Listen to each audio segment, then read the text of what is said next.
आता आपल्याला एक गोष्ट माहिती आहे, आपण कुठलाही मंत्र म्हटल्यावरती म्हणजे वेदांमधला मंत्र असेल, शांतीपाठ असेल, ते म्हटल्यावर आपण शांती शांती शांतीही असं म्हणतो.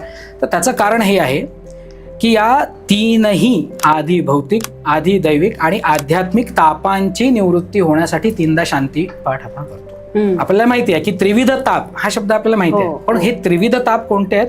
ते भौतिकाशी संबंधित, दैवाशी संबंधित आणि माझ्याशी संबंधित, जे माझ्या प्रवासामध्ये, पारमार्थिक प्रवासामध्ये मला अडथळा निर्माण करतात, त्यांना त्रिविध ताप आपण म्हणतो. बरोबर. तर त्याच्यासाठी हे शांती शांती शांतीही आपण म्हणून तिघांची शांती करून मग आपण पुढे आपल्या कार्याला सुरुवात करतो.